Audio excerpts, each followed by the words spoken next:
তাই গুণ মানি আমার নিতাই গুণ মানি আমার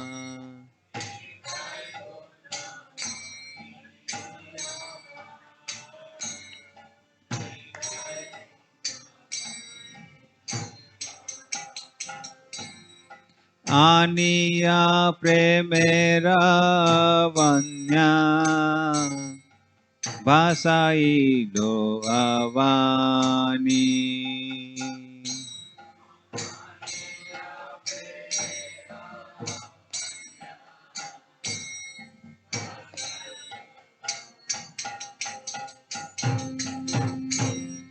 নিতাই গুণ মানি আমার নিতাই গুণ মানি আমার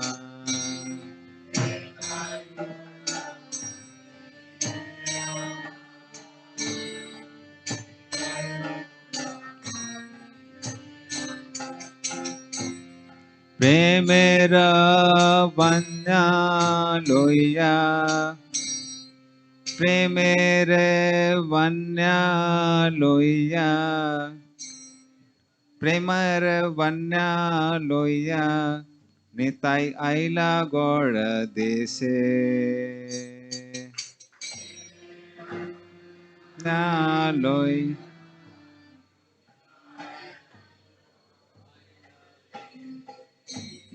ডুবিল ভকতা গানা বিনাহীন ভাসে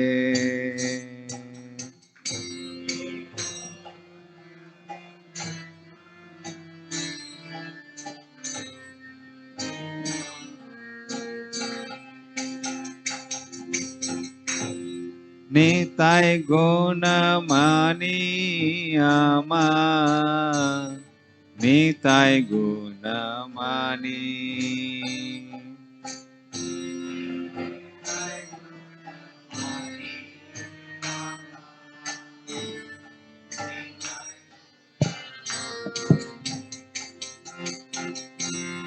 দীনাহীন পাতে পামা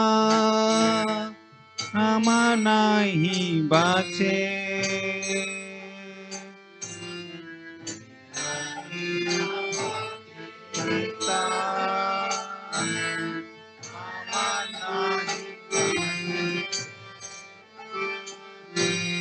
ব্রহ্মার দুর্লভ প্রেমা সবকার যাচে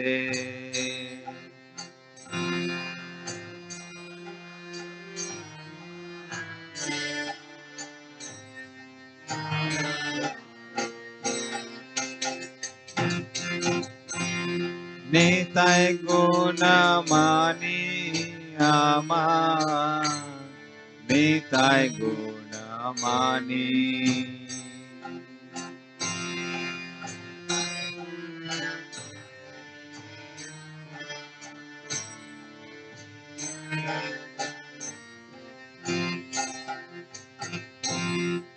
আবাদ করুণা সিন্ধু নিতাই কাটিয়া মোহা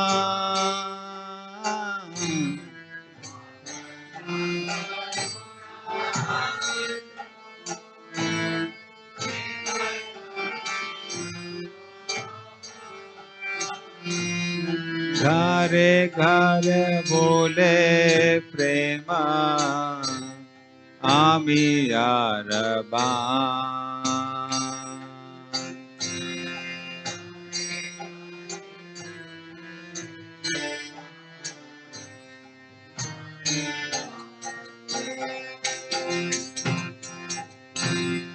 নিতাই গুণ মানি আমার নিতাই গুণ মানি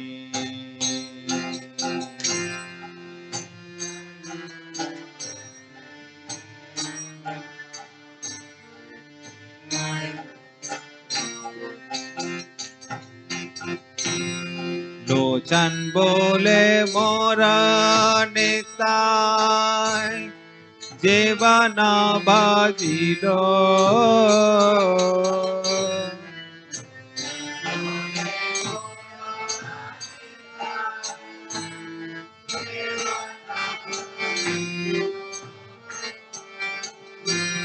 जानिया सुनिया से आत्मघाती होइलो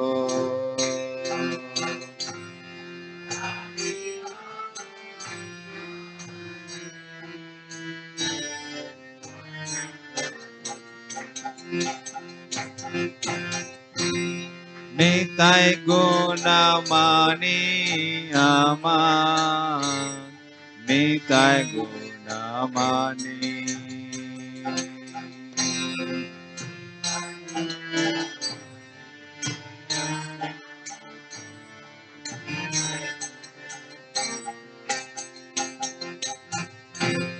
हरे कृष्णा कृष्णा कृष्णा हरे हरे हरे राम राम राम हरे हरे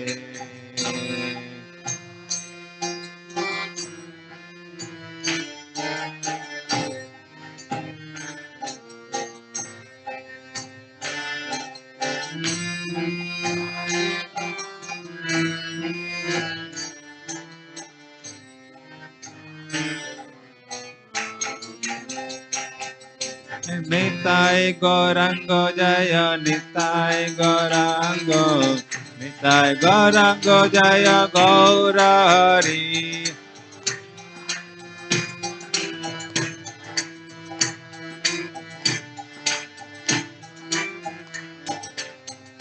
जय जय प्रभुपाद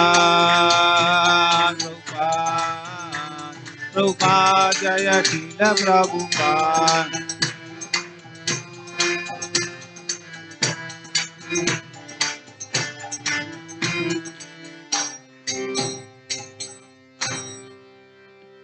नित्यानंद प्रभु की नित्यानंद त्रयोदशी महामहोत्सव की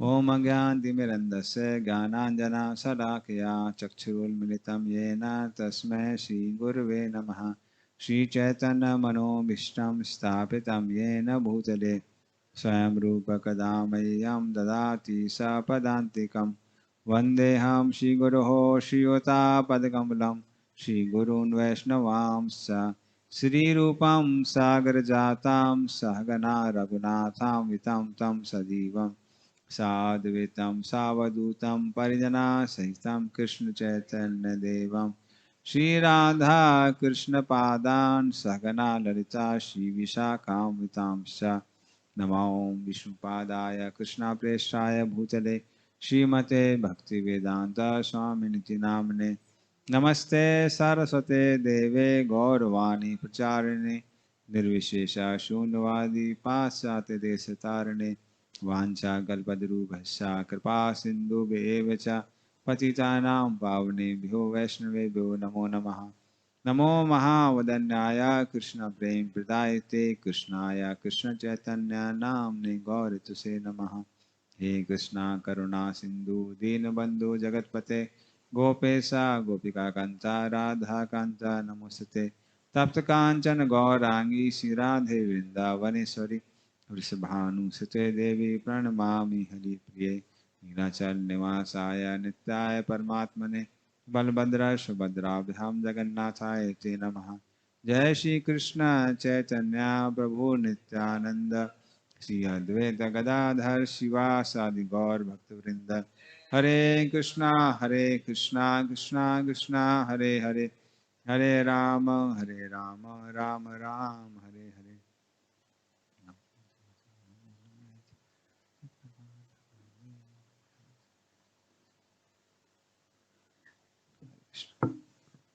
तो सारे भक्तों से आग्रह करता हूँ कि आशीर्वाद दीजिए ताकि हम कुछ नित्यानंद प्रभु के विषय में कुछ लीलाओं का वर्णन कर सकें।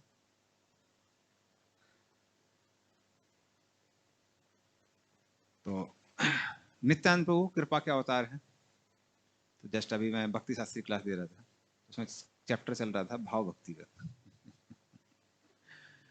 तो भाव भक्ति दो तरीके से प्राप्त होती है। एक रेगुलर रास्ता है, जैसे हम लोगों का रास्ता है, साधना भक्ति फिर भाव भक्ति। और दूसरा मार्ग जो है वो है कृपा का मार्ग। तो उसमें प्रभुपाद जी उदाहरण देते हैं कि अगर आप किसी कॉलेज में जाते हैं, विद्यालय में जाते हैं, एक मार्ग है कि पहले एंट्रेंस एग्जाम दीजिए, फिर first year, second year, third year, fourth year qualify करते हैं, उसके बाद पास हो गए तो सारे सेमेस्टर्स में, तो फिर डिग्री मिल जाती है। तो ये साधारण साधना का मार्ग है। लेकिन दूसरा जो मार्ग है वो है ऑनरी डिग्री वाला मार्ग। आपको कॉलेज वाले बुलाते हैं और डिग्री हाथ में थमा देते हैं। ऑनरी डिग्री तो सबको नहीं मिलती है। तो ये कृपा का मार्ग है जो कि नित्यानंद प्रभु ने आकर इस जगत में प्रसारित किया, दिखाया। तो वो भी तीन तरीके से होती है। एक है शब्दों के द्वारा, दूसरा है देखने के द्वारा, दृष्टिपात द्वारा, और तीसरा है मात्र इच्छा करके। तो जो शब्दों द्वारा है उसमें उदाहरण आता है कि कृष्ण भगवान नारद मुनि से कहते हैं कि आपको हमारी शुद्ध भक्ति प्राप्त होगी, तो उनको प्राप्त हो जाती है। ये वृंदावन में आने की बात की कथा है। जहां पर देखने की बात आती है वो आती है, वो किसकी, वो आती है जंगाल। जंगाल के कुछ निवासी थे, वो जब कृष्ण के दर्शन करते हैं, कृष्ण को देखकर ही क्या आ जाता है, भाव आ जाता है। और जो इच्छा शुद्ध भक्तों की या भगवान की इच्छा होती है, उसमें उदाहरण आता है सुखदेव गोस्वामी का। तो भगवान ने इच्छा की कि सुखदेव गोस्वामी को भाव भक्ति प्राप्त हो, और उनको भाव भक्ति प्राप्त हो जाती है। तो हम देखते हैं कि नित्यानंद प्रभु ऐसा ही था, किसी की ओर देखते थे और वो लोग भक्त बन जाते थे। ये नित्यानंद प्रभु की कृपा है। इसलिए शास्त्रों में पहले से दिया हुआ था कि नित्यानंद प्रभु प्रकट होने वाले हैं कहाँ, एक चक्रधाम में। तो एक चक्रधाम की कथा सारे भक्तों को वैसे पता है, फिर भी सुनाएंगे। तो जब महाभारत के युद्ध में है, आज से 5000 साल पहले, जब कृष्ण अर्जुन की रक्षा करने के लिए, क्योंकि भीष्म देव ने प्रतिज्ञा ली थी कि या तो कृष्ण को अपनी प्रतिज्ञा तोड़नी पड़ेगी। कौन सी प्रतिज्ञा? वानप्रस्थ की प्रतिज्ञा। तो कृष्ण ने वानप्रस्थ धारण कर लिया था और प्रतिज्ञा ले ली थी कि वो अस्त्र शस्त्र का प्रयोग नहीं करेंगे, उसका इस्तेमाल नहीं करेंगे। तो या तो कृष्ण अपनी प्रतिज्ञा तोड़ेंगे, या फिर अर्जुन को अपनी जान गंवानी पड़ेगी, अर्जुन की मृत्यु हो जाएगी। तो भीष्म देव ऐसा भीषण युद्ध करते हैं, कृष्ण को लग रहा था कि अर्जुन नहीं बचेगा। और मान लीजिए अगर कृष्ण अर्जुन को बचा लेते, कृष्ण तो कृष्ण है, कुछ भी कर सकते थे, रथ को ऐसा हाँकते कि भीष्म देव के तीर पहुंचते ही नहीं, तो भीष्म देव की प्रतिज्ञा टूट जाती। तो भीष्म देव ने जो प्रतिज्ञा ली थी वो टूट जाती। तो एक तरफ भीष्म देव की प्रतिज्ञा है, दूसरी तरफ कृष्ण की प्रतिज्ञा है। तो कृष्ण ने सोचा कि मेरी भी दो प्रतिज्ञा है। एक प्रतिज्ञा है कि अस्त्र शस्त्र नहीं उठाएंगे, बैकग्राउंड म्यूजिक भी अच्छा रहा युद्ध वाला। तो एक तो है कि अस्त्र शस्त्र नहीं उठाएंगे, और दूसरा जो प्रतिज्ञा थी वो क्या थी कि न मैं भक्त अपने, मेरे भक्त का विनाश नहीं होगा। तो इसलिए कृष्ण ने अपने स्वयं प्रतिज्ञा को तोड़ते हैं, और सिंह की तरह रथ के पहियों को उठा के, वैसे कृष्ण भी चतुर हैं, अस्त्र शस्त्र नहीं उठाते हैं, रथ का पहिया उठाते हैं। अभी कोई बस का पहिया उठा रहा है तो ये नहीं बोलेंगे आप बंदूक लेके आ रहे हैं, पुलिस केस नहीं हो सकता है। तो रथ का पहिया लेके जाते हैं भीष्म देव को मारने के लिए। लेकिन उसी समय क्या होता है, शंखनाद हो जाता है, युद्ध की समाप्ति हो जाती है। लेकिन भगवान जो शस्त्र उठाते हैं उसको कभी व्यर्थ नहीं गंवाते, इसलिए उसको फेंक देते हैं और वो यहाँ पर एक चक्र में आके गिरता है, क्योंकि एक चक्र की भूमि में परिवर्तित हो जाता है। हाँ, तो इसलिए जो एक चक्र धाम है वो साधारण नहीं है, वो भगवान का ही एक अस्त्र है। और वहां पर जो ब्राह्मण लोग थे, ब्राह्मण लोग आज से 800 साल पहले, उन सब लोगों ने शास्त्रों में पढ़ा था कि यहाँ पर बलराम स्वयं अवतरित होंगे। तो इस तरह से ये कि सारे के सारे ब्राह्मण लोग प्रतीक्षा कर रहे थे कि बलराम कब आएंगे। तो एक तो खुशी थी कि बलराम अवतरित होंगे, लेकिन क्योंकि 300 साल का समय था, उनको समझ में आया कि हमको तो दर्शन नहीं मिलेंगे। और खासकर एक चक्र धाम उस समय, जो बीरभूम डिस्ट्रिक्ट में पड़ता है, वो ज्योतिष शास्त्र के लिए बहुत पॉपुलर था। तो ज्योतिषी लोग बहुत थे वहां पर, तो सब एक्सपर्ट थे। तो गणना करते हैं यहाँ पे बलराम जी आएंगे 300 साल पहले। प्रभु जी भी एक ज्योतिषी को मिले थे उन्होंने बहुत सारे प्रिडिक्शन दिए थे। अभी भक्त लोग देख रहे हैं कितना सही होगा कितना नहीं होगा। तो ज्योतिषी लोग गणना करते हैं, जो एक्सपर्ट होते हैं। तो इस तरह से वो लोग प्रतीक्षा कर रहे थे।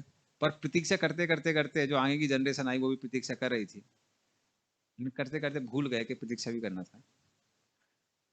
तो एक समय ऐसा आता है जब वहां पर अकाल की स्थिति पड़ रही थी। ऐसा लग रहा था अकाल पड़ा हुआ है। और क्योंकि खासकर बंगाल में वो जो जगह है जहां से गंगा नहीं बहती है, उसको राढ़ देश बोलते हैं। मतलब क्योंकि गंगा के पास में जाने से ही व्यक्ति पापों से मुक्त हो जाता है। स्नान तो दूर की बात है, गंगा से जो हवा बहती है उसके स्पर्श से ही व्यक्ति पवित्र हो जाता है। तो जिन जिन जगहों पर गंगा नहीं बहती है उनको राढ़ देश कहते हैं। जहां जहां बहती है वो गौड़ देश में आ जाते हैं। तो कहते हैं जो पापी लोग हैं वो गंगा से दूर रहते हैं, जो पुण्यवान आत्मा है वो गंगा के पास रहते हैं। लेकिन ये तो इस स्थान पर अकाल पड़ा हुआ था। लेकिन अचानक से एक दिन, जब आज का ही दिन था, आज से 500 साल पहले, अचानक वहां पर रिमझिम बारिश होने लगती है। सारे के सारे तालाब पुकुर भर जाते हैं, उसमें कमल खिलने लगते हैं। जितने भी वहां पर पेड़ वगैरह थे जो अभी मुरझाए पड़े हुए थे, उन सब में फूल आ जाते हैं। अचानक से मधुर सुगंधित हवा बहने लगती है। जिन जिन ब्राह्मणों की अग्नि, क्योंकि ब्राह्मणों के घर में सबके यहाँ अग्नि जलती रहती थी, एक तो कुकिंग के लिए और दूसरा यज्ञ के लिए। तो जो लग रहा था कि बुझ गई है, अचानक प्रज्वलित हो जाती है। आकाश में एकदम, आकाश साफ हो जाता है। तो उस समय नित्यानंद प्रभु प्रकट होते हैं। श्री नित्यानंद प्रभु की। तो इस तरह से उनके आते ही क्या हो जाता है, सारे का सारा जो वातावरण है वो बदल जाता है। क्योंकि सारे ग्रह नक्षत्र वो भगवान पे निर्भर करते हैं, भगवान इन चीजों पे निर्भर नहीं करते। जब भगवान राम इस संसार में अवतरित हुए थे, तो दशरथ महाराज ज्योतिषियों के पास गए और ज्योतिषियों से बोलने लगे कि हमारे बच्चे का भविष्य बताइए कि ग्रह नक्षत्र कैसे हैं। तो ज्योतिषी लोग दशरथ महाराज को कहते हैं कि दशरथ महाराज, ग्रह नक्षत्र आपके बच्चे का भविष्य निर्धारित नहीं करेंगे, आपका बच्चा ग्रह नक्षत्रों का भविष्य निर्धारित करेगा। वो जब प्रकट होगा, सारे ग्रह नक्षत्र कैसे हैं, अच्छे हैं, वो स्टैंडर्ड। तो इस तरह से जहां भगवान आते हैं वो अपने आप ही कैसा हो जाता है, पावन समय हो जाता है। तो इस तरह नित्यानंद पुरुष समय आते हैं। जैसा कि हम देखते हैं चैतन्य महाप्रभु, चैतन्य महाप्रभु कब प्रकट हुए, पूर्णिमा। हाँ, लेकिन उस समय ग्रहण था। ग्रहण को अपशकुन माना जाता है। अभी वैसी गणना अगर हम देखेंगे किसी के बर्थ चार्ट में ग्रहण लगा हुआ है, तो बोलेगा यार बड़ा खराब भविष्य है। लेकिन जब चैतन्य महाप्रभु प्रकट हुए तो डर के मारे सब लोग हरे कृष्णा कृष्णा कृष्णा हरे हरे, हरे राम राम राम हरे हरे। तो सबके हृदय में कृष्ण प्रेम प्रकट हुआ। और जब भगवान का नाम होता है जहां पर, तो ग्रहण के समय अगर कोई हरि नाम ले रहा है तो साधारण समय से 1000 गुना ज्यादा फायदा होता है। तो इसलिए जहां भगवान का नाम है, जहां चैतन्य महाप्रभु नित्यानंद प्रभु हरि नाम के रूप में प्रकट होते हैं, जब हम हरे कृष्णा बोलते हैं वो चैतन्य महाप्रभु है, राधा रानी और कृष्ण। हरे राम में राम कौन है? प्रभुपाद बोलते हैं नित्यानंद राम। तो जहां वो प्रकट होते हैं, वो स्थिति कितनी भी खराब हो अच्छी हो जाती है। साधारणतः एकादशी को भी खराब कहा गया है, अगर आप सिर्फ एस्ट्रोलॉजिकल गणना से देखेंगे। लेकिन फिर भी एकादशी को वैष्णव लोग कहते हैं कि सबसे अच्छा दिन है। वो क्यों है? क्योंकि जप करने में 1000 गुना ज्यादा फायदा मिलता है। एक माला करेंगे एकादशी को ज्यादा लाभ है साधारण दिनों से। तो जो कितनी भी खराब चीज क्यों ना हो, अगर भगवान जहां प्रकट होते हैं वो अपने आप अच्छी हो जाती है। तो इसलिए जैसे ही नित्यानंद प्रभु प्रकट होते हैं, तो वही एक चक्र धाम जो अभी रेगिस्तान जैसा बना हुआ था, वो एकदम मनोरम हो जाता है। स्वर्ग से भी बढ़कर सारा वातावरण हो जाता है। और अचानक से सब लोगों को कृष्ण प्रेम जैसा लगता है हृदय में, कि अभी साधारणतः एकदम कृष्ण की इच्छा, कृष्ण को प्राप्त करने की इच्छा कैसे प्रकट हो रही है। और उसी समय नित्यानंद प्रभु आते हैं। तो नित्यानंद प्रभु सांवले रंग के हैं, जैसे चैतन्य महाप्रभु सुनहरे रंग के हैं, नित्यानंद प्रभु सांवले रंग के। वैसे कहीं कहीं बोला गया सुनार पर्वत सोने का भी बोला गया, लेकिन कई आचार्यों ने बताया कि वो सांवले रंग के, चैतन्य भागवत में बताते हैं। और जैसे ही वो प्रकट होते हैं, समझ में आ जाता है कि भगवान प्रकट हुए हैं। क्योंकि हमारे जैसे छोटे बच्चे जब प्रकट होते हैं तो ब्रह्मचारी जैसे ही प्रकट होते हैं, गंजे होते हैं, छोटे छोटे रुए होते हैं लंबे बाल नहीं होते। लेकिन जब नित्यानंद प्रभु प्रकट हुए तो उनके लंबे लंबे घुंघराले बाल थे जो कंधे तक आ रहे थे, एकदम चौड़ा माथा, आंखें बड़ी बड़ी, मान लीजिए कमल जैसी हो, और कान को छू जा रही हो, कान एकदम समान, नाक एकदम चंपा के फूल जैसी, गाल एकदम गुलाबी। कोई कहीं वो गए नहीं थे मेकअप कराने के लिए, फिर भी गुलाबी थे। लाल लाल होंठ, गर्दन थोड़ी छोटी, लेकिन उसमें शंख के जैसे, शंख में जैसे निशान होते हैं वैसे निशान थे। लंबे लंबे हाथ जो कि घुटनों के नीचे जा रहे थे, अजानुलंबित भुजो, एकदम सिंह जैसी, जैसा सीना, गहरी नाभि, और केले के पत्ते जैसा उनका उदर था, पेट। शक्तिशाली जांघें, मान लीजिए पूरी शक्ति उनमें संचालित हो रही हो। और हाथ और पैरों में विशेष चिन्ह थे। और जैसे ही वो प्रकट हुए, उनको देख के हड़ाई पंडित और माता पद्मावती पूर्ण रूप से उनसे आसक्त हो गए। तो वो आसक्त हो गए, लेकिन साथ में उनको बहुत चिंता भी हो रही थी। उनको चिंता हो रही थी कि इस बच्चे की हम सेवा कैसे करेंगे। क्योंकि नित्यानंद प्रभु का शरीर इतना कोमल था कि हड़ाई पंडित बाजार में जाके सारे उन्होंने कपड़े देखे, लेकिन सारे जो कपड़े थे वो नित्यानंद प्रभु के शरीर से कैसे थे? ज्यादा हार्ड थे, उससे ज्यादा कठोर थे। तो उनको चिंता हो रही थी अगर शरीर में लगेगा तो उसको दर्द होगा। फिर वो लोग उनके शरीर में सुगंधित तेल लगाना चाह रहे थे, लेकिन नित्यानंद प्रभु के शरीर से इतनी ज्यादा सुगंध आ रही थी कि सारे तेल लग रहे थे, मान लीजिए बदबू आ रही हो, तो तेल ही नहीं मिल रहा था बाजार में। माता पिता की दुविधा। जब उनको वो कुछ गहने पहनाना चाह रहे थे, तो गहने उनके शरीर में ज्यादा सुंदर दिख रहे थे, उनकी सुंदरता से वो सुशोभित हो रहे थे। कौन? नित्यानंद प्रभु नहीं, गहने। भूषण भूषणांगम। तो इसलिए माता पद्मावती को चिंता भी बहुत हो रही थी, क्या होगा, बच्चे की कैसे लालन पालन करेंगे, कैसे उसको बढ़ाएंगे, बड़ा करेंगे। तो पद्मावती कुंड अभी भी आप जाएंगे, जो स्थान है जहाँ पे नित्यानंद प्रभु अवतरित हुए थे, तो वो स्थान भी एक चक्र में है। उसके बगल में ही पद्मावती कुंड है, जहाँ पर माता पद्मावती नित्यानंद प्रभु को नहलाया करती थी। और जैसे ही नित्यानंद प्रभु धीरे धीरे करके थोड़े थोड़े बड़े होने लगे, तो बच्चों जैसे जैसे बच्चे लोग घर में रहना पसंद नहीं करते, खासकर लड़के लोग कई लोग अनुभव होगा, सुबह जाते हैं खेलने, शाम को वापस आते हैं। लेकिन नित्यानंद प्रभु शाम को भी नहीं आते थे। लेकिन वो खेलते नहीं थे, वो क्या करते थे, ड्रामा करते थे, कृष्ण लीला के अलग अलग ड्रामा। तो इस तरह से वो हमेशा नित्य आनंद में रहते थे, वे हमेशा कृष्ण की लीलाओं को याद करते रहते थे। तो अगर आनंद में रहना है तो कृष्ण में डूबना पड़ेगा, कृष्ण में नहीं डूबेंगे तो फिर आनंद नहीं है। तो दिन भर ड्रामा करना, अलग अलग ड्रामा।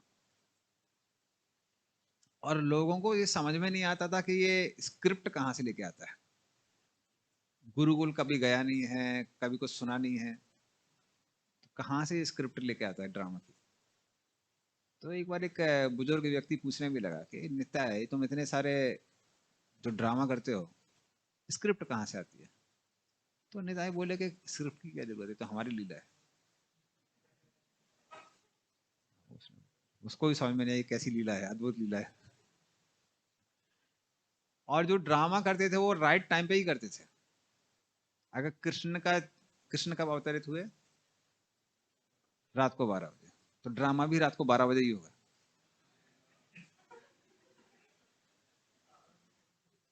मतलब आपको एटलीस्ट हमारा वो नहीं है, मतलब अभिषेक जो हम कर रहे हैं वो हम 12 बजे नहीं कर रहे हैं, बाद में कर रहे हैं। लेकिन नित्यानंद को एकदम जिस समय जो लीला हुई है उसी समय वही लीला करनी है। और एक चक्र में एक नदी भी बहती है, तो वहां पर आ, उसको पार करेंगे रात को 12 बजे। वो यमुना है, उसको भी यमुना कहते हैं, यमुना से अभिन्न है। तो यमुना के एक तरफ मथुरा बनाया गया, दूसरी तरफ गोकुल बनाया गया, कंस का कारागार बनाया गया। फिर बच्चे लोग रात को 12 बजे कृष्ण को लेके आते हैं, पार कराते हैं। तो सारा का सारा जो ड्रामा है एकदम टाइम पे होना चाहिए। और अलग अलग ड्रामा, कुछ तो ड्रामा बहुत खतरनाक भी थे, जैसे कालिया लीला। अब कालिया लीला में जो लोग बहुत पहले गए हैं, 2004-5 में, प्रभु जी को याद होगा, वहां पे नावी पोद्दार के पास में कुछ वृक्ष थे ताल के, अभी वो काट दिया है उनको। तो ऐसे लगते हैं जैसे मान लीजिए कोई सांप के फन हो। तो अगर कालिया लीला करनी है तो उसके ऊपर नाचना है काफी डेंजरस है। तो ये सारे के सारे वो लोग ड्रामा किया करते थे। और बाकी सब जो लोग थे, घर के लोग, उनको भी चिंता नहीं होती थी कि रात रात भर हमारे बच्चे निताय के साथ में क्या कर रहे हैं, ड्रामा कर रहे हैं। अगर नित्यानंद प्रभु के साथ ड्रामा कर रहे हैं तो कोई बात नहीं है, सब निताय के साथ में। वैसे हड़ाई पंडित और पद्मावती हमेशा देखते रहते थे कि ज्यादा दूर ना जाएं, तो उस तरह से वो लोग अलग अलग ड्रामा करते थे। और एक जो ड्रामा बहुत फेमस है वो है रामायण का ड्रामा। और रामायण के ड्रामा में वो लक्ष्मण का रोल करते थे। जैसे अब कृष्ण का ड्रामा हुआ करता था, खासकर माधुर्य लीला वाला, तो वो कौन सा रोल करते थे? गोपियों का। कृष्ण का रोल नहीं करते थे, गोपियों का रोल करते हैं, क्योंकि वो भक्त के भाव में हैं, तो वो भक्ति का प्रदर्शन करते थे उसमें, गोपियों का रोल करते थे। लेकिन जब रामलीला होती थी तो लक्ष्मण का रोल कर रहे थे वो। और लक्ष्मण के रोल में जैसा होता है, जब इंद्रजीत आता है और शक्ति शिला फेंकता है, तो एक बच्चा कमल लेता है और कमल को शक्ति शिला बना के ऐसे फेंकता है नित्यानंद प्रभु के ऊपर, और नित्यानंद प्रभु बेहोश हो जाते हैं। और फिर सांस भी नहीं आती है। और जो बच्चा था जिसने शक्तिशिला, जो इंद्रजीत बना हुआ था जिसने शक्तिशिला फेंकी थी, वो रोना चालू कर देता है।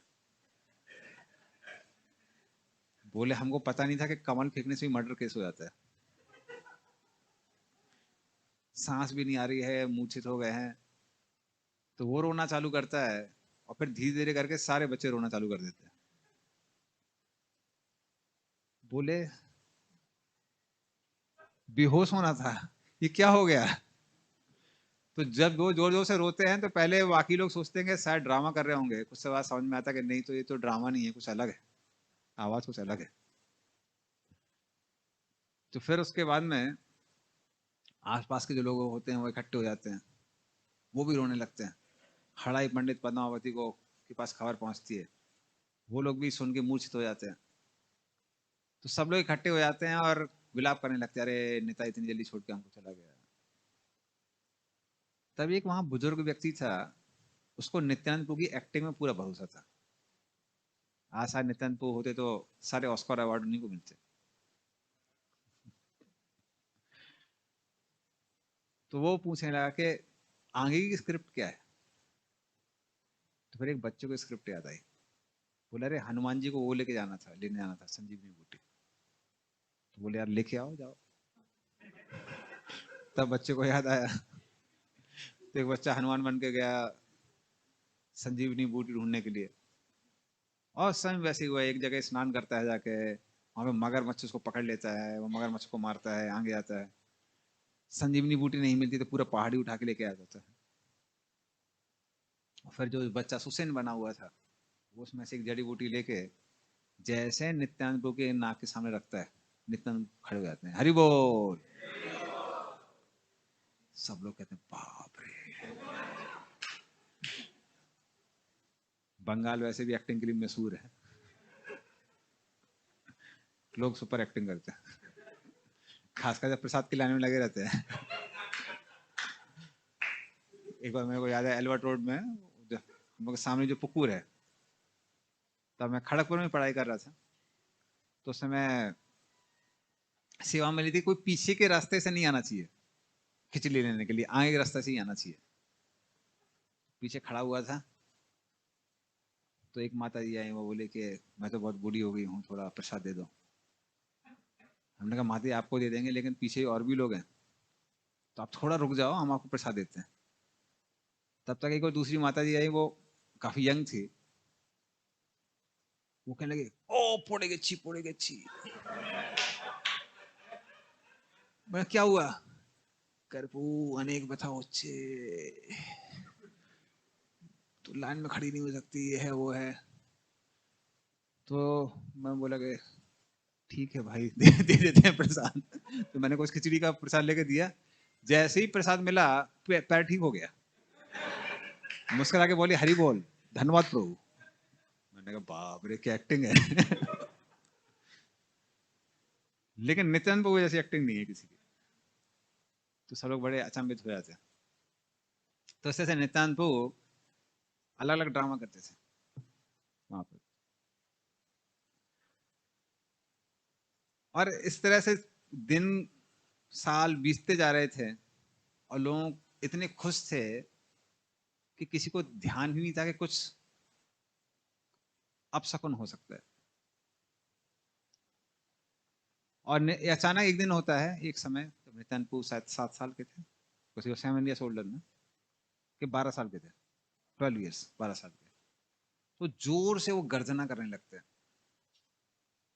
सबको समझ में नहीं आ रहा था क्या हो गया, इसका मूड थोड़ा सा सिंह का रोल कर रहा है क्या, गर्जना क्यों कर रहा है। तो उस समय नवद्वीप में चैतन्य महाप्रभु प्रकट होते हैं, इसलिए वो जोर जोर से गर्जना कर रहे थे। और फिर कुछ समय बाद ही नित्यानंद प्रभु को समझ में आ जाता है कि चैतन्य महाप्रभु अभी लीला प्रारंभ करने वाले हैं। तो वो भी चाहते थे कि चैतन्य महाप्रभु की सेवा की जाए। तो कुछ समय पश्चात ही वहां पर एक सन्यासी आता है हड़ाई पंडित के घर में।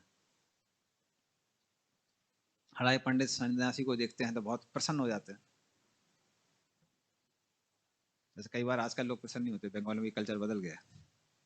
सन्यासी सीट में बैठा हुआ है तो उसको उठा देते हैं, दूसरों के लिए कृपा करना चाहिए, उठ जाइए। लेकिन उस समय ऐसा नहीं था। तो हड़ाई पंडित जब सन्यासी को देखते हैं तो सन्यासी को देखकर उसकी सेवा करते हैं, कृष्ण कथा करते हैं उसके साथ में।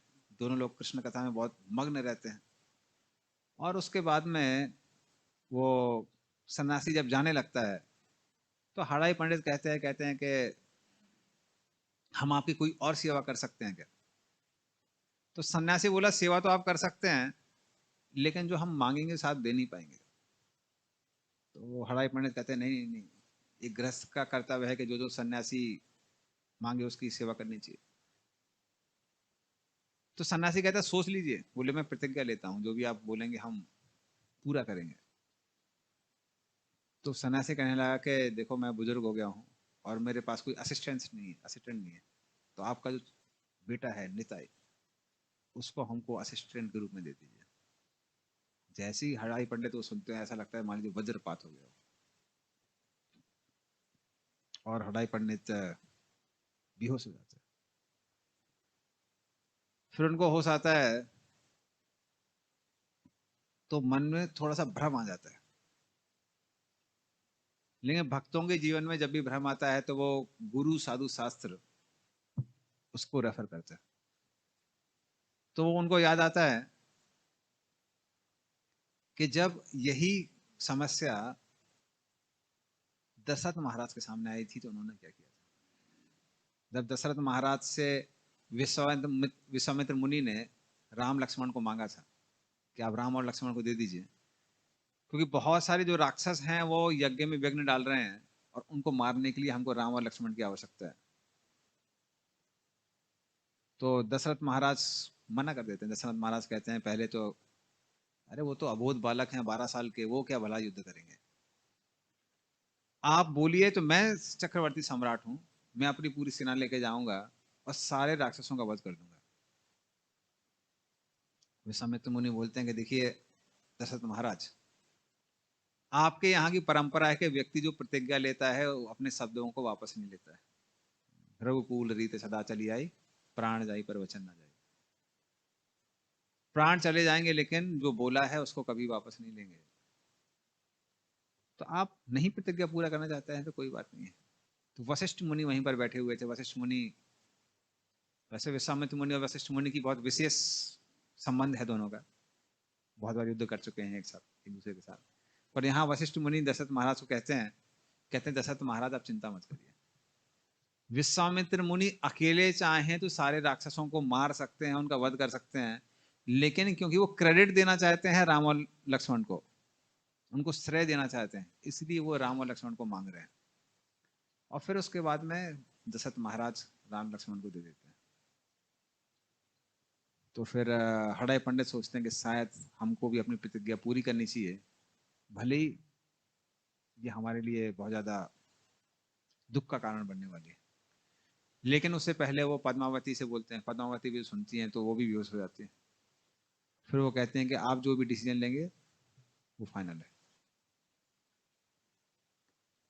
तो उस तरह से वो नित्यानंद प्रभु को उस सन्यासी को दे देते हैं। और नित्यानंद प्रभु खुशी खुशी उस सन्यासी के साथ में जाने लगते हैं, पीछे एक भी बार मुड़ के भी नहीं दिखते हैं। ये देखकर हड़ाई पंडित और पद्मावती और भी आश्चर्यचकित हो जाते हैं। तो वो उस ओर देखते रहते हैं जहां से वो सन्यासी जा रहा था, और सन्यासी के जाने के बाद भी उस ओर देखते रहते हैं जब तक नित्यानंद प्रभु और वो सन्यासी ओझल नहीं हो जाते आंखों से। तब तक बाकी लोग आते हैं, बोलते हैं हमने सुना कि निताई चला गया वो सन्यासी के साथ। तब उनको होश आता है अरे हाँ वो तो चला गया।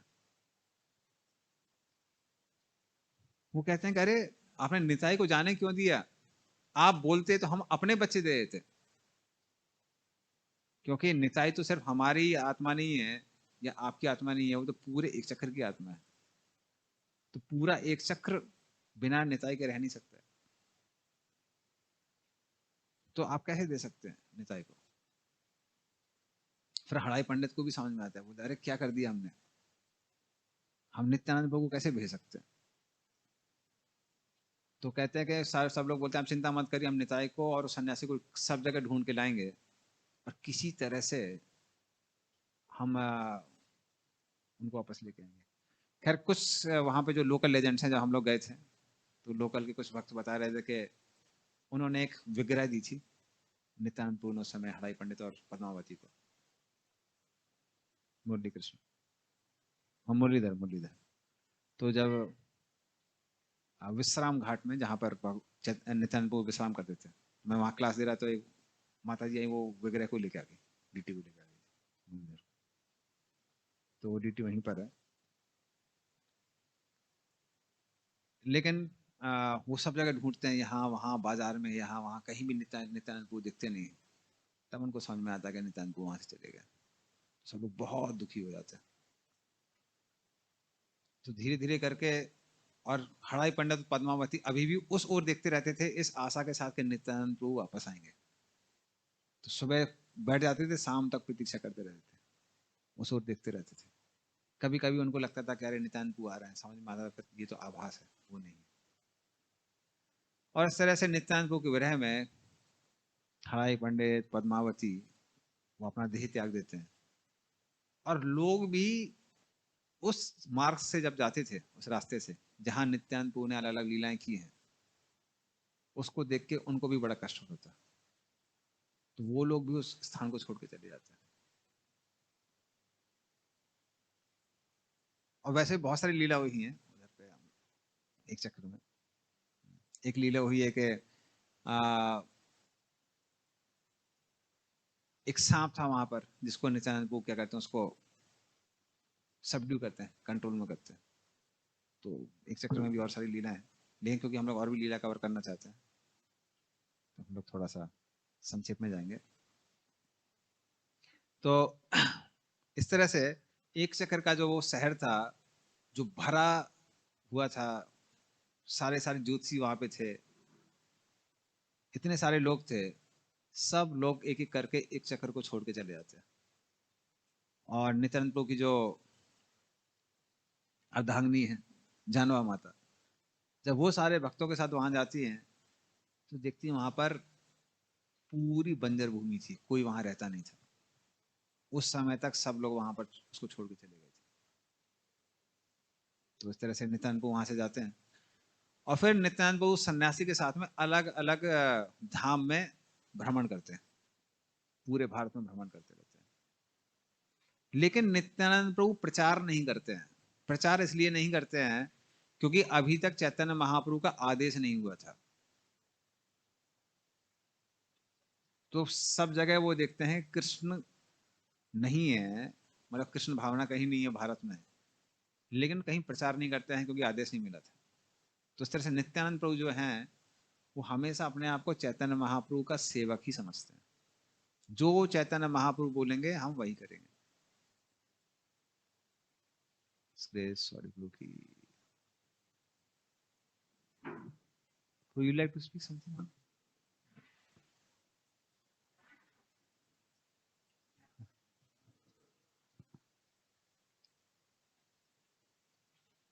So sorry, Prabhu is Prabhupada disciple, very senior devotee. I seek his blessings.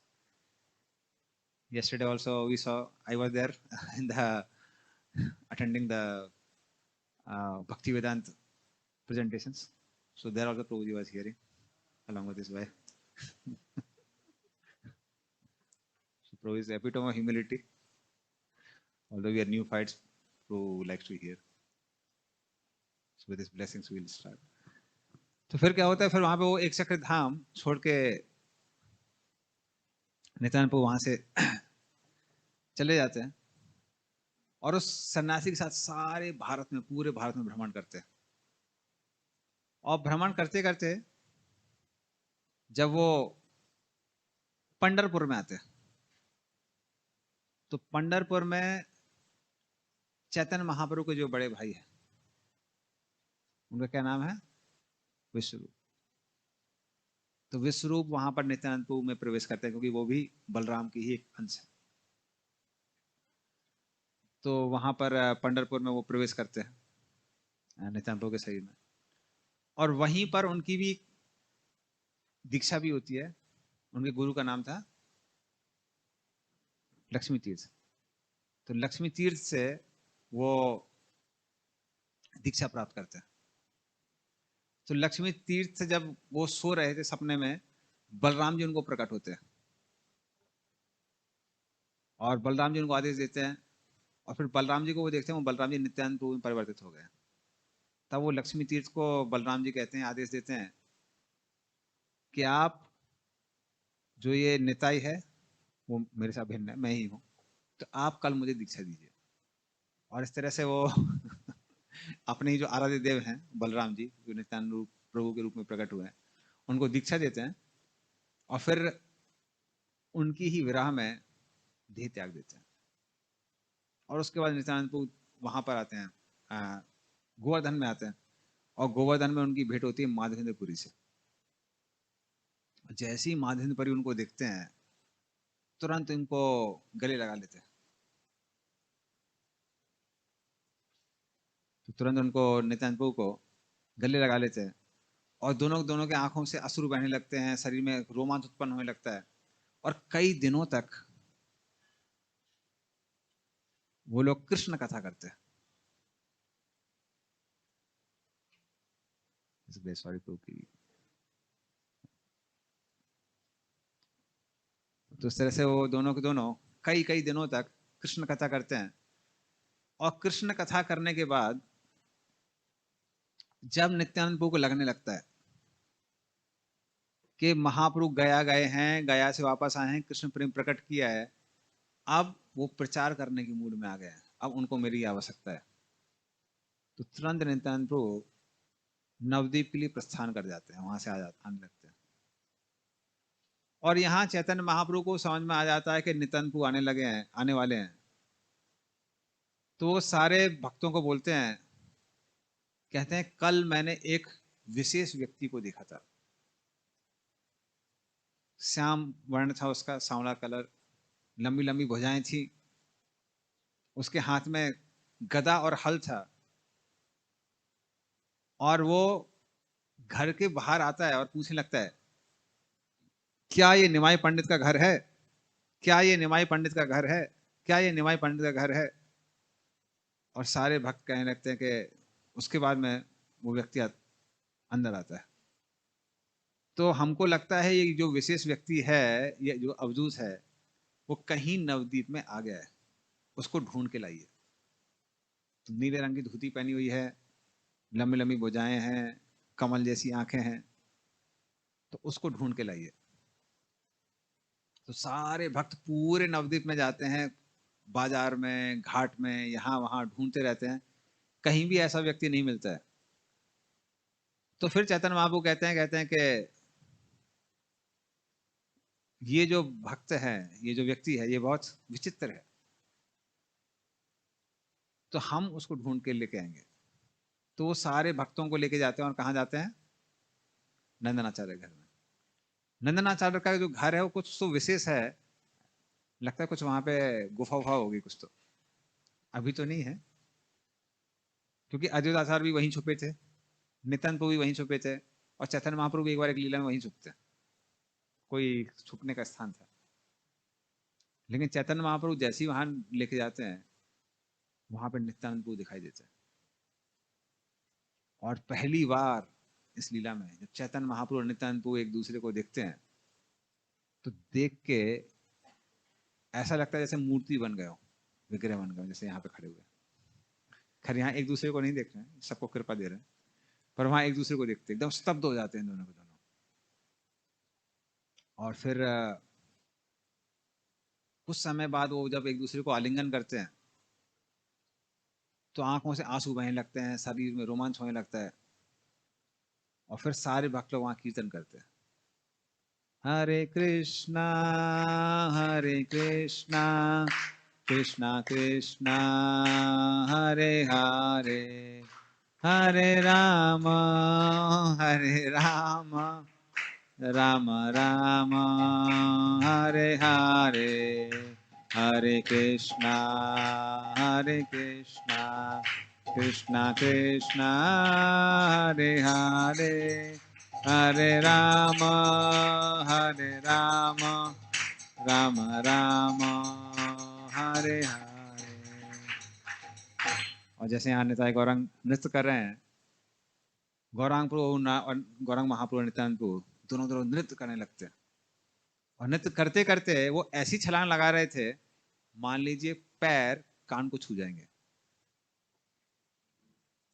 जो श्री वैष्णव आचार्य लोग हैं, वो इसका प्रिडिक्शन करते हैं, कहते हैं एक समय आएगा जब पूरे संसार में कृष्ण भक्ति फैल जाएगी, और भक्त लोग कीर्तन करते करते ऐसे नाचेंगे मान लीजिए पैर कान को छू रहे हैं।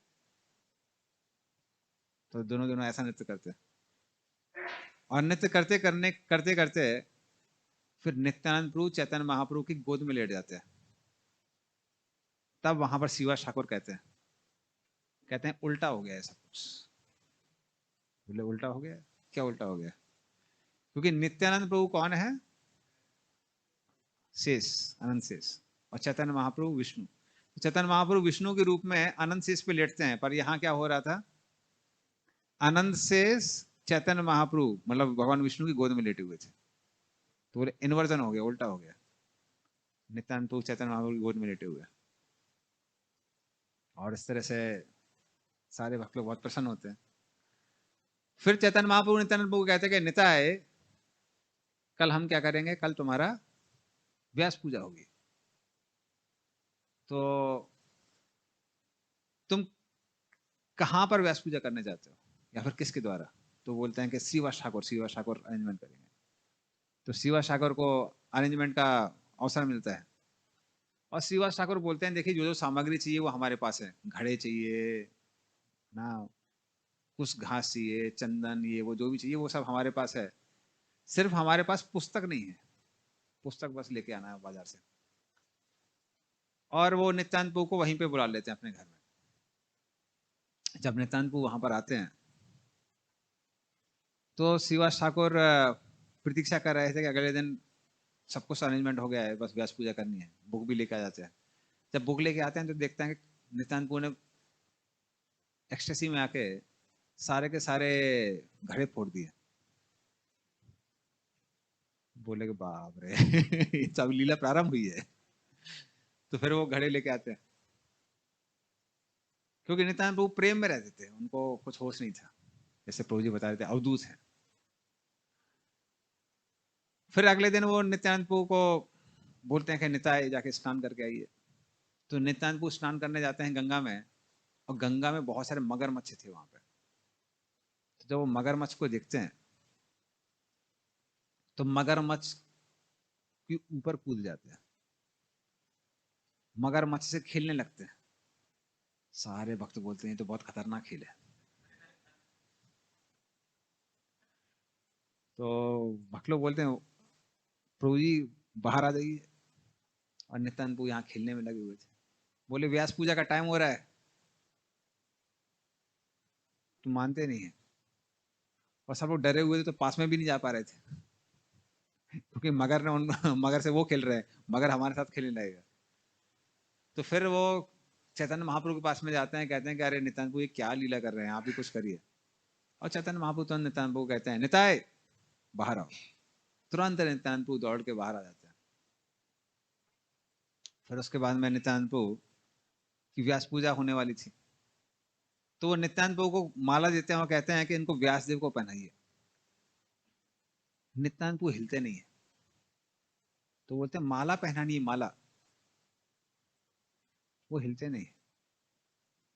तो वो देखे चैतन्य महाप्रभु कहते हैं निताय माला पहनानी है।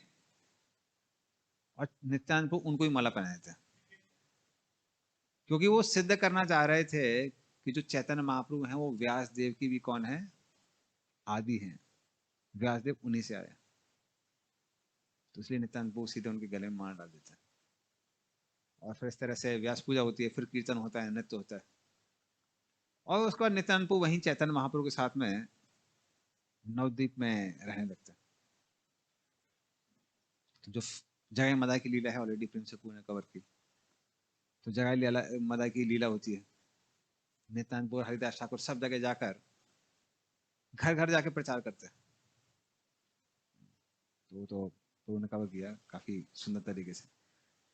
और फिर उसके बाद जब चैतन्य महाप्रभु संन्यास लेने वाले थे, तो उस समय चैतन्य महाप्रभु नित्यानंद प्रभु को बताते हैं। खैर कुछ और नवद्वीप में भी लीला हुई, एक दो लीला और बता देते हैं। तो नित्यानंद प्रभु रहते कहां पर थे? श्रीवास ठाकुर के घर में रहते थे। तो जब वो श्रीवास ठाकुर घर में रहते थे तो वहां भी अजीब गरीब लीला करते थे। कभी भी अपने कपड़े उतार लेंगे, क्योंकि वो बच्चे का अपना वो तो गोप बेस में थे। छोटे छोटे बच्चे आपने गांव में देखा कभी, और नहीं पहनते।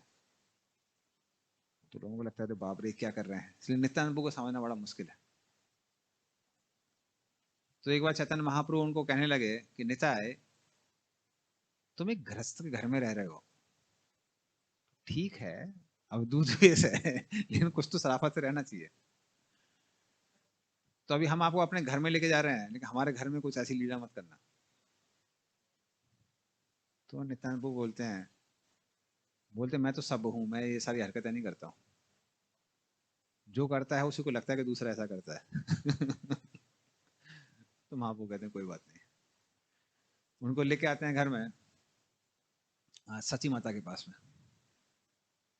और जैसे ही नित्यानंद प्रभु सची माता को देखते हैं, हमारे ब्रह्मचारी कभी कभी ये लीला करते हैं, सची माता के पैर पकड़ लेते हैं। अब सची माता भले ही बुजुर्ग हैं, चैतन्य महाप्रभु की माँ है, लेकिन एक सन्यासी आके पैर पकड़ रहा है तो कैसा लगेगा। तो सची माता भागने की कोशिश करती थी, जैसे भागने की कोशिश करती थी, चाहता है वो नित्यानंद प्रभु उनके पैर पकड़ लिया करते थे, तो उनके साथ भी खेलते थे। तो फिर सची माता उनको बैठाती हैं, कहती हैं प्रसाद लीजिए, दोनों को प्रसाद परोसती हैं। और जैसे ही वो प्रसाद परोसती हैं, तो वो संदेश देती हैं जब, तो नित्यानंद प्रभु उसको लेके फेंकना चालू कर देते हैं। उनको समझ में आता है कि ये कौन सी लीला है। बोले आपको खाने के लिए दिया, फेंकने के लिए नहीं दिया। तो फिर वो सची माता कहते क्यों फेंक रहे हो। बोले कहाँ फेंक रहे हैं। और जो सची माता की सर्विंग प्लेट थी, जब वो उसमें देखती हैं तो संदेश वहीं के वहीं थे। तो उनको समझ में आता कि ये असाधारण। फिर एक बार वो जब श्रीवास ठाकुर के घर में थे, तो मालिनी देवी, तो एक कौवा आता है और वो आसमान पात्र लेके चला जाता है मालिनी देवी का। और मालिनी देवी वहां पर विलाप करने लगती हैं कि श्रीवास ठाकुर स्नान करने गए हैं, लौट के आएंगे, बोलेंगे आसमान पात्र कहाँ है, आसमान पात्र तो है ही नहीं, कौवा लेके चला गया। तो नित्यानंद प्रभु बोलते हैं क्या हुआ माता, आप क्यों रो रही हैं। बोले वो कौवा आसमान पात्र लेके गया। तो तुरंत नित्यानंद प्रभु कहते हैं कौवे आसमान पात्र लेके आओ। तुरंत कौवा आता है, आसमान पात्र रखता है, सारे वापस से चला जाता है। तो फिर मालिनी देवी कहती हैं ये कोई आश्चर्य वाली बात नहीं है। जब आप सांदीपनि मुनि के पुत्रों को यमलोक से वापस लेके आ सकते हैं, तो एक कौवे से आसमान पात्र वापस लाना कौन सी बड़ी बात है। क्योंकि बलराम जी के रूप में सांदीपनि मुनि के पुत्र को लेके आते हैं। बोले आश्चर्य वाली बात नहीं है। उस तरह से नित्यानंद प्रभु नवद्वीप के अंदर भी बहुत सारी लीलाएं करते हैं। लेकिन जब चैतन्य महाप्रभु के सन्यास लेने का समय आता है, तब वो नित्यानंद प्रभु को बताते हैं कि मैं सन्यास लूंगा। नित्यानंद प्रभु विलाप करने लगते हैं और वो नित्यानंद प्रभु को कहते हैं किसी को बताना मत कि मैं सन्यास लेने वाला हूँ। तो वो कहते हैं कि आपकी जवान पत्नी है सची माता, सची माता का पहले ही बड़ा बेटा सन्यास ले चुका है, पति भगवत धाम जा चुके हैं, आप चले जाएंगे तो देखभाल कौन करेगा। यहाँ के जो भक्त लोग हैं आपके बिना कैसे रहेंगे। तो नित्यानंद प्रभु रात भर वहां विलाप करते हैं। लेकिन जब चैतन्य महाप्रभु सन्यास ले लेते हैं, तो नित्यानंद प्रभु भी उनके साथ में जाते हैं। और यहाँ अद्वैत आचार्य बहुत दुखी हो जाते हैं। अद्वैत आचार्य कहते हैं कि महाप्रभु छोड़ के चले गए हैं, हम भी नहीं रहेंगे, हम लोग भी आत्महत्या कर लेंगे। तो इसीलिए अद्वैत आचार्य सारे भक्तों को लेके आत्महत्या करने चले जाते हैं। उसी समय वहां आकाशवाणी होती है कि चिंता मत करिए, महाप्रभु बहुत जल्दी आपको मिलने वाले हैं। तो जैसे कृष्ण है, कृष्ण ने चतुराई के साथ क्या बोला था, मैं वापस आऊंगा। इसलिए सारे ब्रजवासी उस आशा के साथ में रुके हुए थे। तो हमारे आचार्यगण बताते हैं कि अगर घर में आग लग गई है, तो घर के लोग क्या करते हैं, भागने की कोशिश करते हैं। उसी तरह से भक्तों के जीवन में जब विरह की अग्नि जलती है, तो आत्मा शरीर छोड़ने की कोशिश करती है, लेकिन वो दरवाजा कभी कभी क्या हो जाता है, अगर लॉक हो गया है तो आदमी निकल नहीं पाता है बाहर। तो वो लॉक क्या था, कृष्ण का वादा था कि मैं वापस आऊंगा, आई विल कम बैक। तो उसी तरह से यहाँ पे महाप्रभु भी क्या बोलते हैं, आकाशवाणी क्या होती है, महाप्रभु वापस आएंगे। तो सारे भक्त लोग बोलते हैं ठीक है, तब तो हमको वहां रहना पड़ेगा। और यहाँ नित्यानंद प्रभु सारा अरेंजमेंट करते हैं। महाप्रभु का सन्यास होता है, सन्यास होने के बाद महाप्रभु तो भाग जाने लगते हैं, बोलते हैं वृंदावन वृंदावन वृंदावन जाना है। केशव भारती महाराज भी, उनके जो गुरु जी थे, वो भी कहते हम भी वृंदावन चलेंगे। फिर उसके बाद में केशव भारती को वापस बोलते हैं आप यहीं पे रहिए, और नित्यानंद प्रभु के साथ में चैतन्य महाप्रभु वो जाने लगते हैं। और चैतन्य महाप्रभु कीर्तन में इतने मग्न थे, हाँ, अहम तरस्सामि दुरंत पारम, तो इस तरह से बोलते थे कि अहम तरस्सामि, मैं अपने आप को पार कर लूंगा। तो इस तरह से वो बोलते बोलते आगे जा रहे थे, और आगे कुछ बच्चे खेल रहे थे। तो नितानपुर है, उनके साथ खेलते हैं, उनको थोड़ा मनाते हैं, और फिर कहते हैं कि अभी यहाँ पर एक सन्यासी आएगा, वो पूछेगा कि वृंदावन का रास्ता कौन सा है। तो कोई वक्रेश्वर करके, अभी भी हमको पता नहीं वो कौन सी जगह है, वहां पे भी महाप्रभु जाते हैं, उनके दर्शन लेते हैं। उसका तो उस मार्ग से जा रहे थे, तो बोलते कि आपको वो पूछेंगे कि वृंदावन का मार्ग, लेकिन आपको बताना कौन सा रास्ता है, शांतिपुर का रास्ता बताना है। तो वैसा ही होता है, वो सारे के सारे जो बच्चे थे वो शांतिपुर का रास्ता दिखा देते हैं। और महाप्रभु तो पूरे आनंद में थे, वृंदावन वृंदावन करते हुए जाते हैं। और जब शांतिपुर में वो गंगा दिखाई देती है, तो उनको लगता है कि ये यमुना है। पूरा यमुना यमुना यमुना बोल के स्नान करने लगते हैं। और यमुना करके जब स्नान कर रहे थे, स्नान करके निकल ही रहे थे, तो देखते हैं अद्वैत आचार्य उस साइड से आ रहे हैं नाव में। तो महाप्रभु उनको देख के बहुत खुश हो जाते हैं, कहते हैं अद्वैत, आप वृंदावन में। अद्वैत आचार्य कहते हैं जहां जहां आपके पैर है वही वृंदावन है। तो मतलब क्या है, जहां जहां पैर है वहां वृंदावन है। बोले हाँ, वैसे शांतिपुर है, लेकिन ये आपका पैर यहाँ पड़ा तो ये वृंदावन बन गया। तो फिर यहाँ पर महाप्रभु बहुत गुस्सा हो जाता है, कहते हैं नित्यानंद प्रभु ने मुझे मूर्ख बनाया। बोले वहां जाना है, वृंदावन जाना है, और कहाँ भेज दिया, शांतिपुर भेज दिया। तो वो बहुत गुस्सा हो जाते हैं। फिर अद्वैत ऐसा कहते हैं, नहीं नहीं, देखिए नित्यानंद प्रभु कभी झूठ नहीं बोलते हैं, जहां जहां आप हैं वहां वृंदावन है। और जैसा कि नित्यानंद प्रभु ने बोला ये यमुना है, तो संगम में जो ये वाला जो रास्ता है, ये वाला जो साइड है, इस तरफ से यमुना आती है, उस साइड से गंगा आती है। तो ये छोर भी किसका है, यमुना का ही छोर है। तो उन्होंने झूठ नहीं बोला। फिर इस तरह से सारे के सारे भक्त वहां पर आते हैं, सची माता उनके लिए भोजन पकाती है, चैतन्य महाप्रभु के लिए। और फिर जब चैतन्य महाप्रभु उस साइड जाने लगते हैं, आ, पुरी की ओर, तो नित्यानंद प्रभु भी उनके साथ में जाते हैं। तो उस समय, या फिर शायद गृहस्थ जीवन में भी एक और लीला होती है, वो होती है ललितपुर की। एक जगह थी, रास्ता था, गांव था जिसका नाम था ललितपुर। तो महाप्रभु और नित्यानंद प्रभु जब उस गांव से जाते हैं, तो वहां पर एक सन्यासी था। तो सन्यासी जब देखता है कि अरे इतने दो सुंदर बालक आए हैं, तो दोनों को वहां पर बुलाता है। और फिर उसके बाद में महाप्रभु और नित्यानंद प्रभु को कहता है कि आप लोग कुछ लेंगे क्या। तो वो लोग बोलने हैं कि हाँ।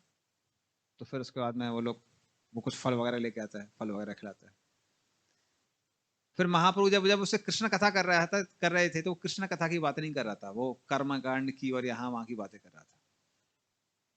तो महाप्रभु पूछने लगते हैं कैसा सन्यासी है, कृष्ण कथा नहीं कर रहा है। तो नित्यानंद को बोले थोड़ा स्पेशल सन्यासी है। फिर उसके बाद में वो सन्यासी कहने लगता है कि आपको कुछ मधुर चाहिए क्या, कुछ मधुर लेके आते हैं। तो वो कहते हैं कि ये मधुर क्या है। तो वो मधुर, नित्यानंद को बोलते हैं कि थोड़ा वेट करिए, और फिर वो सन्यासी उनको आशीर्वाद देता है महाप्रभु को कि संसार में सारे भोग करो, तुम मरने के बाद स्वर्ग को प्राप्त करो, बहुत सारा धन प्राप्त हो, अच्छी स्त्री प्राप्त हो, ये प्राप्त हो, वो प्राप्त हो। तो महाप्रभु कहने लगते हैं, कहते हैं सन्यासी को ऐसा आशीर्वाद नहीं देना चाहिए। सन्यासी को क्या आशीर्वाद देना चाहिए? कृष्णा मते रस्तु, अब कृष्ण भावना भावित रहे। सन्यासी बोलते हैं कलयुग आ गया है।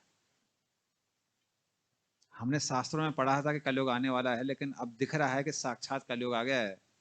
आप किसी को अच्छा आशीर्वाद दीजिए, लोग कटु वचन बोलते हैं, कठोर वचन बोलते हैं। नित्यानंद को कहते हैं कि उसको माफ कर दीजिए, वो नया नया बच्चा है, मैं थोड़ा एक्सपीरियंस हूँ, मुझे पता है कि आप बहुत एडवांस्ड हैं, उसको पता नहीं है, छोड़ दीजिए, क्षमा कर दीजिए। फिर थोड़े में देखते हैं कि वो मधुर चीज आ जाती है। वो क्या था? मदिरा, शराब आ जाती है। और वो कौन लेके आता है? वो उसकी पत्नी लेके आती है। तो पहले तो महाप्रभु पूछते ये कौन है? बोले सन्यासी की पत्नी है। बोले सन्यासी की पत्नी? बोले हाँ ये लीला है। बोले इसके हाथ में क्या है? बोले जो मधुर चीज बोल रहा था वही है। जैसे ही चैतन्य महाप्रभु नित्यानंद को वो देखते हैं, तुरंत दौड़ के जाते हैं, कान बंद करते हैं और गंगा में डुबकी लगा देते हैं। बोले किसी तरह से पवित्र होना है। तो जाने अनजाने में ये भी नित्यानंद प्रभु की ही कृपा है। वो सन्यासी जिसको पूरी दुनिया भ्रष्ट बोलेगी, वाकई में भ्रष्ट था, बोलेगी नहीं, लेकिन नित्यानंद प्रभु क्योंकि पतित पावन है, तो ऐसे पतित लोग जो पाखंडी क्यों ना हो, कितने भी गिरे क्यों ना हो, नित्यानंद प्रभु क्या करते हैं? उनका भी उद्धार करते हैं। तो महाप्रभु कई बार पाखंड पसंद नहीं करते। छोटा हरिदास ने थोड़ी सी गलती की, उनको रिजेक्ट कर दिया। काल कृष्णदास, उसने गलती की, उसको भी महाप्रभु ने बोला कि हमको मुंह नहीं देखना है। लेकिन नित्यानंद प्रभु ऐसे पाखंडियों का भी उद्धार करते हैं। तो व्यक्ति कितना भी निकृष्ट क्यों ना हो, पाखंडी क्यों ना हो, नित्यानंद प्रभु सबको उद्धार करते हैं। काल कृष्णदास को भी महाप्रभु ने रिजेक्ट कर दिया, लेकिन नित्यानंद प्रभु क्या बोलते हैं? उनको सेवा करने के लिए बोलते हैं कि आप बंगाल में जाइए, महाप्रभु ने साउथ इंडियन यात्रा में जो जो लीला की है आपको सारे भक्तों को बताना है। तो वो जो सौभाग्य था वो काल कृष्णदास को प्राप्त होता है, जबकि वो भट्टाहारियों को देख के उनसे प्रभावित हो गए थे, महिलाओं से। फिर नित्यानंद प्रभु वहां उनको महाप्रभु के साथ में पुरी जाते हैं। पुरी में बहुत सारी लीलाएं होती हैं। और अचानक से एक दिन आ, महाप्रभु और नित्यानंद प्रभु, महाप्रभु नित्यानंद प्रभु को कहते हैं कि निताय, हम लोग यहाँ सबका उद्धार तो कर रहे हैं, लेकिन क्योंकि मैं सन्यासी हूं, सन्यासी होने की वजह से मैं बहुत ऐसी जगह नहीं जा सकता हूं जहां पर एक गृहस्थ जा सकता है। जैसे खासकर उस समय सन्यासी स्टैंडर्ड और भी स्ट्रिक्ट थे। तो महाप्रभु प्रताप रुद्र को भी आमने सामने मिलते नहीं है। आज अगर हमारे किसी भी सन्यासी को बोल दीजिए कि पीएम मोदी आपसे मिलना चाहते हैं तो हमारे भक्त लोग तो दौड़ के जाएंगे। लेकिन उस समय सन्यास के स्टैंडर्ड इतने हाई थे कि कोई भी व्यक्ति कितना भी समृद्धशाली क्यों ना हो, पैसे वाला क्यों ना हो, कितना भी इन्फ्लुएंसर क्यों ना हो, क्योंकि उसके पास धन है, इन्फ्लुएंस है, सन्यासी लोग उनसे मिलते नहीं थे। और फिर ऐसी जगह जाने कहाँ है, जाने की बात ही नहीं है जहां पर लोग मदिरा पान करते हैं या फिर वैश्यालय वगैरह है। तो सन्यासी के पास रेस्ट्रिक्शन है, लेकिन महाप्रभु कहते हैं गृहस्थ का कोई रेस्ट्रिक्शन नहीं है। तो इसलिए आप क्या करिए, आप विवाह कर लीजिए। अभी नित्यानंद प्रभु होते तो नित्यानंद प्रभु कुछ भी बहस कर सकते थे, बोल सकते थे अरे महाप्रभु ऐसे ही करना था तो आपको पहले से सन्यास नहीं लेना था। मैं तो सन्यासी था ना, मैं क्लास प्रीचिंग करता, स्कॉलरली प्रीचिंग करता, सर्वम भट्टाचार्य, प्रकाशानंद सरस्वती, इन सबको मैं प्रचार करता। और आप गृहस्थ हैं, आप जा जाके गली गली में जाके सब जगह प्रचार करते हैं। तो आप गृहस्थ थे, सबने इतना मना किया, सन्यास ले लिया, और मैं बचपन से सन्यासी, अब मेरे को बोल रहे शादी कर लो। तो ये कौन सी लीला है? तो कोई भी होता मना करता। और खासकर अगर कोई सन्यासी है, खासकर उन दिनों में गृहस्थ जीवन में प्रवेश करना मतलब बहुत बदनामी होने वाली है। लोगों को मालूम है कि बहुत लोग बदनामी करेंगे, उल्टा सीधा बोलेंगे, अपराध करेंगे, लेकिन नित्यानंद प्रभु कुछ भी नहीं दिखते, क्योंकि महाप्रभु ने बोला हुआ था कि विवाह करना है, वो तुरंत तैयार हो जाता है। तो इसलिए प्रभुपाद जी बोलते हैं कि जो प्रिंसिपल है रिनाउंस ऑर्डर का इस्कॉन में, वो है प्रचार के लिए, वरना कलयुग में सन्यास कैसा है, वर्जित है। अश्वमेधम गवालंब्यम सन्यासम पहले पैतृकम देवेरोण सतुत्पत्ति कलो पंच वर्जित। जो सन्यास है वो वर्जित है। लेकिन जो भी लोग रिनाउंस ऑर्डर लेते हैं इस्कॉन के अंदर, वो किसके लिए लेते हैं? प्रचार करने के लिए, क्योंकि लोग जनरली रिनाउंस ऑर्डर का सम्मान करते हैं। लेकिन नित्यानंद प्रभु को लगता है कि अभी प्रचार की आवश्यकता है, तो वो आश्रम बदल के और फिर चले जाते हैं नवद्वीप। और नवद्वीप की लीला सबको पता ही है कि जब वो नवद्वीप की ओर जाते हैं, तो पुरी से नवद्वीप आने में पहले 1 महीना लगता था, लेकिन नित्यानंद प्रभु को 3 महीने लगते हैं, क्योंकि वो सारे भक्तों के साथ में कीर्तन करते हुए, नृत्य करते हुए जब जा रहे थे, तो पूरे मदहोश से पता नहीं था कि कौन से रास्ते में जा रहे हैं, किस गली में घुस रहे हैं, किस मोहल्ले में घुस रहे हैं, कुछ पता नहीं चलता था। तो घुसते घुसते किसी और गली में घुस जाते थे, और लोग पूछते थे, लोगों से फिर पूछते थे, अरे हम लोग कहाँ पे आ गए, हमको तो नवद्वीप जाना है। बोले कि ज्यादा नहीं, आप रास्ते से सिर्फ 2 किलोमीटर भटके, तो आपको 2 किलोमीटर कहाँ जाना है, पीछे जाना है। तो 2 किलोमीटर पीछे जो जाते थे, पर रास्ते में रुकते नहीं थे, फिर 4 किलोमीटर और अंदर चले जाते थे। उनके बहुत सारे भक्त थे, वो भी एक से एक स्पेशल। कुछ भक्त थे चलते चलते, नाचते नाचते रुक जाते थे, और कृष्ण को याद करते हुए 8-8 घंटे उसी मुद्रा में बैठ खड़े रहते थे, ऐसे मुद्रा में कृष्ण को याद करते करते भूल ही जाते थे। अब 8 घंटे तक पूरी पार्टी रुकी हुई है, मान हम बस से कहीं यात्रा में जा रहे हैं, 8 घंटे के लिए कोई भक्त है बस के सामने आके ऐसे खड़ा हो जाए, मन करेगा इसको साइड में करते हैं। क्या लीला कर रहा है। और जैसा हमने बताया, वहां पे महा नित्यानंद प्रभु प्रदर्शन करते हैं, जिसकी ओर देखते हैं दृष्टिपात से ही लोगों को कृष्ण प्रेम दे देते हैं। तो महाप्रभु ने जो बोला था प्रचार करना है, वो ऐसा प्रचार करते हैं जो पूरे भूतकाल में, भविष्यकाल में कभी किसी ने देखा ही नहीं था।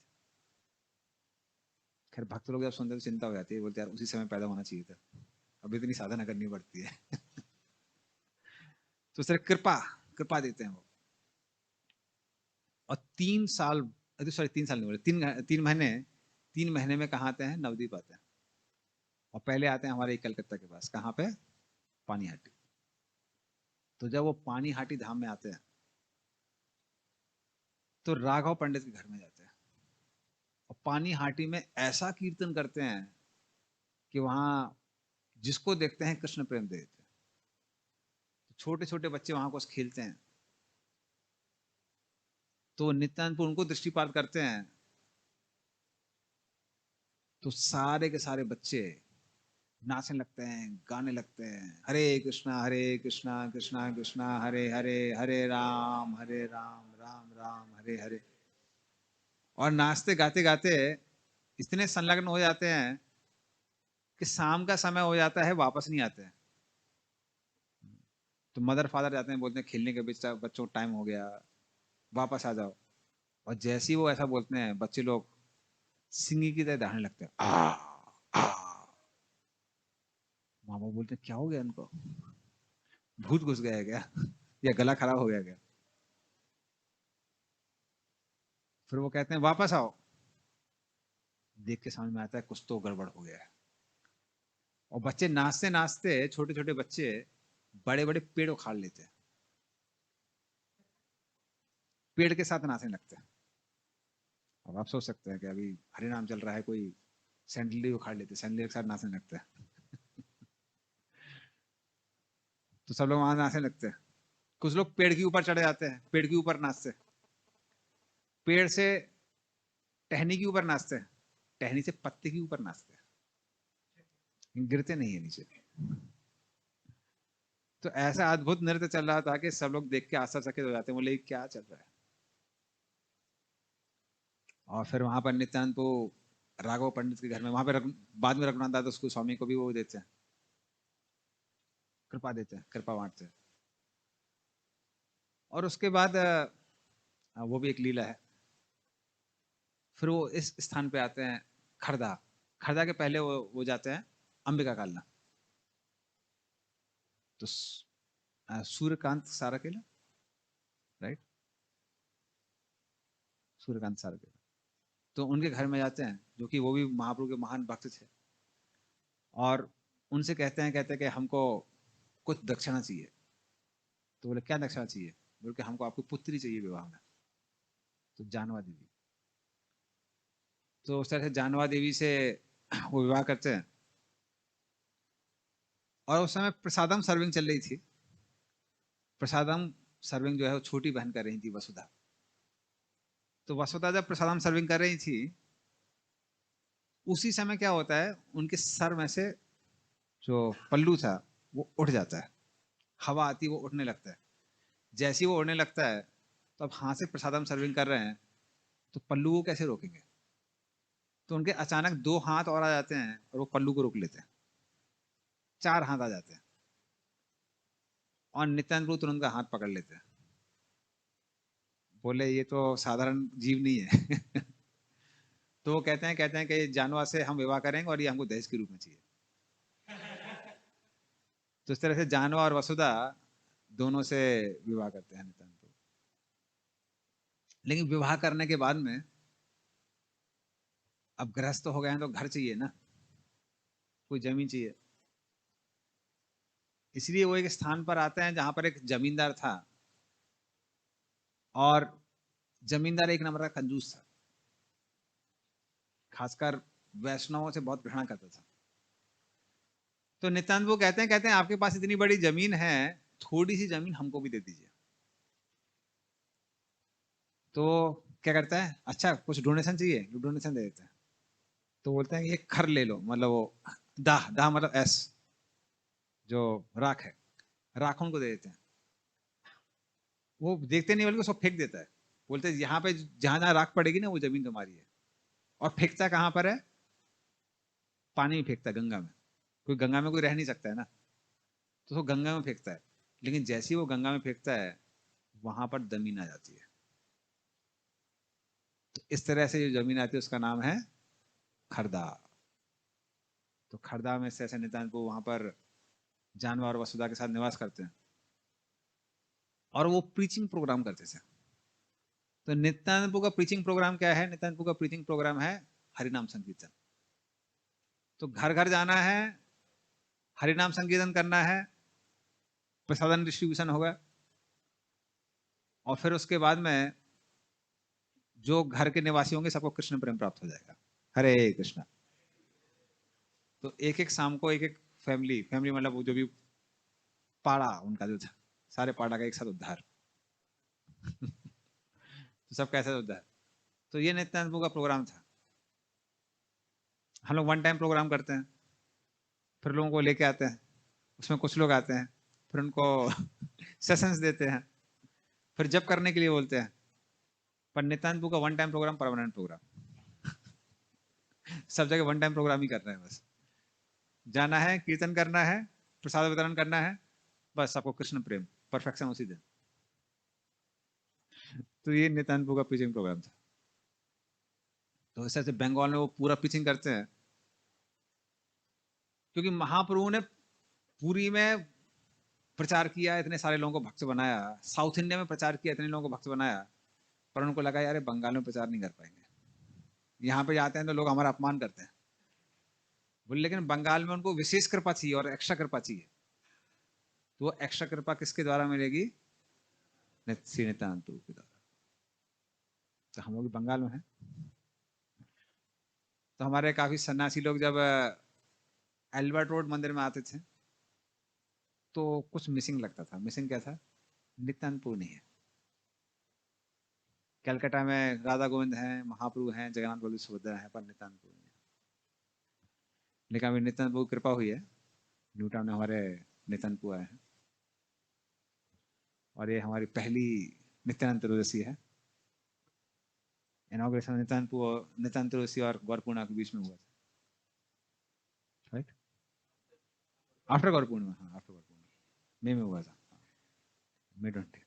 तो पहली नित्यानंद त्रयोदशी है, और ये नित्यानंद प्रभु का ही स्थान है। बंगाल जो है वो महाप्रभु ने नित्यानंद प्रभु को दिया हुआ है। तो हम अगर नित्यानंद प्रभु से प्रार्थना करेंगे कि वो हमको कृपा प्रदान करें, हम लोग कितने निर्कृष्ट हैं, और प्रचार करने की क्षमता दें कि नित्यानंद प्रभु ही भक्ति करने का बल प्रदान करते हैं। कई बार हमको सबको फिलॉसफी पता है, पर उसको प्रैक्टिस करने की स्ट्रेंथ नहीं होती है, शक्ति नहीं होती है। तो वो शक्ति कौन प्रदान करते हैं? नित्यानंद प्रभु प्रदान करते हैं। तो आप लोग मेरे लिए प्रार्थना करिए कि हमको, मेरे को भी नित्यानंद प्रभु की कृपा प्राप्त हो। श्री नित्यानंद प्रभु की, नित्यानंद त्रयोदशी महामहोत्सव की, शील गोपाल की, जय गौर प्रेमानंदे। Prabhuji, you like to speak? I'll translate in